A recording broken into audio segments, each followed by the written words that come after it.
La comète bleue du jazz s'abattit sur l'Europe avec les blindés de l'armée des États-Unis d'Amérique. Elle tomba sur nous du plus haut de la plus haute des galaxies.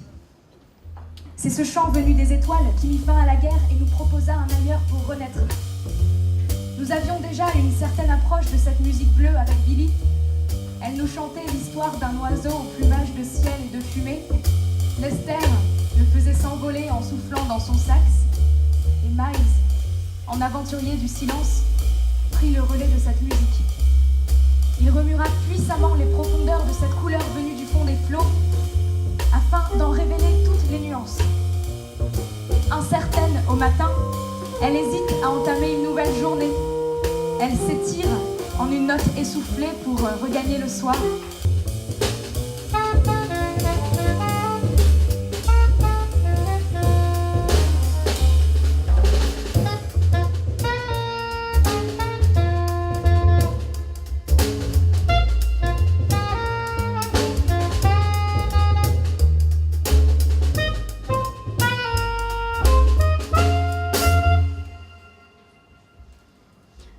C'était en 1980.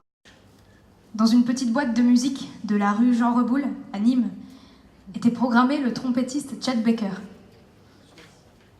Je connaissais cet artiste par sa musique et son renom, mais ne l'avais jamais ni vu ni entendu en direct, enfin en live, puisque c'est ainsi qu'il faut dire.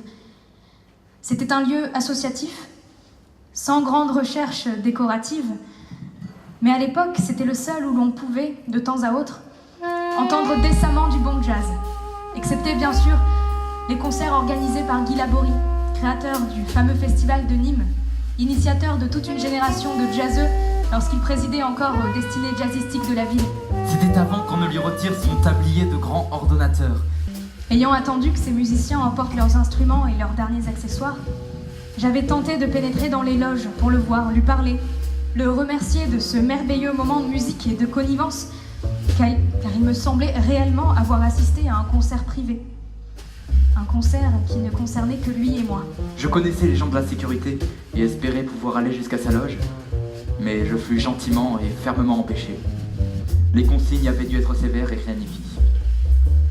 Physiquement éprouvé par ce moment de tension intense, je sortis dans la rue pour le frais de la nuit, hésitant à prendre un dernier verre ou rejoindre la cité en emportant dans tout mon corps ces sons dont je m'étais imprégnée et que je comptais retenir le plus longtemps possible.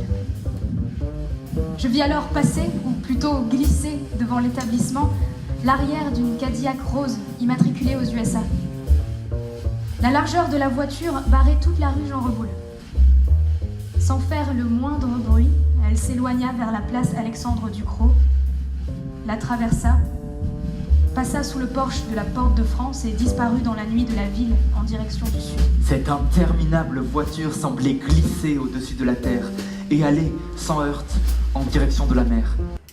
Encore une journée divine. Jésus-Christ, Amen.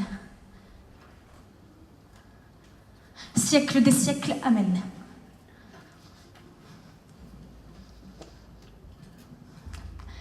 Commence, Winnie. Commence ta journée, Winnie.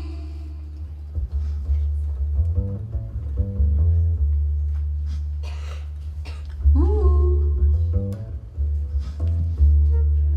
Ouh. Pauvre Willy. Petit malheur. Encore un. Sans remède. Aucun remède.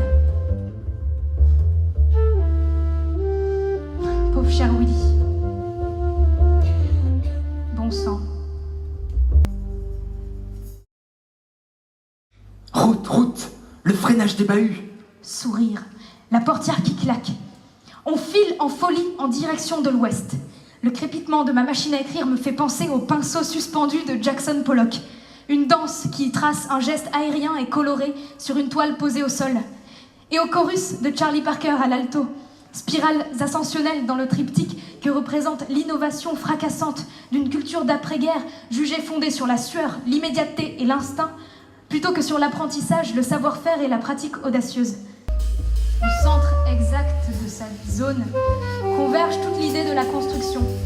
et marque l'ensemble d'une explosion muette, noire et dense.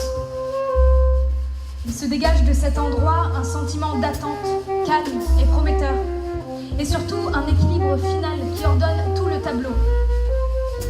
J'ai voulu, dans cette œuvre, proposer la promesse d'une société libérée, sans exclusive et sans tabou.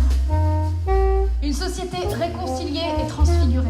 Et avec mon engagement dans le réalisme, exprimer la possibilité d'un art nouveau, révélateur de notre temps, un art moderne, qui annoncerait, je le prévois, un devenir étonnant de découverte. Le dernier hôtel. Je peux voir le mur noir. Je peux voir une silhouette contre la fenêtre. Elle parle à un rythme. Mais je ne m'en soucie pas. Je ne suis pas intéressée par ce qu'elle dit. Je suis seulement intéressée par le dernier hôtel. Je suis seulement intéressée par le fait qu'il est le dernier hôtel. Profond, discordant, sombre, doux. Le dernier hôtel. Le dernier hôtel. Fantôme dans mon lit, les chèvres du bled. Le dernier hôtel.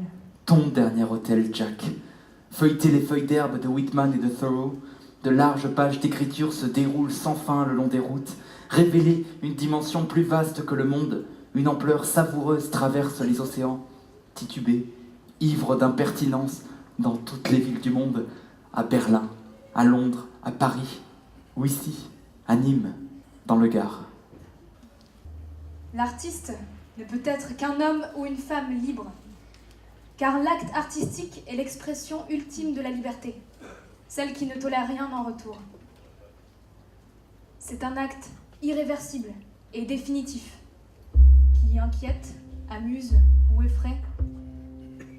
Ce qui fait que parfois, certains de nos poètes se trouvent être emprisonnés car les inquisiteurs espèrent qu'avec la répression, l'enfermement et la torture s'éteigne leur chant criant de vérité.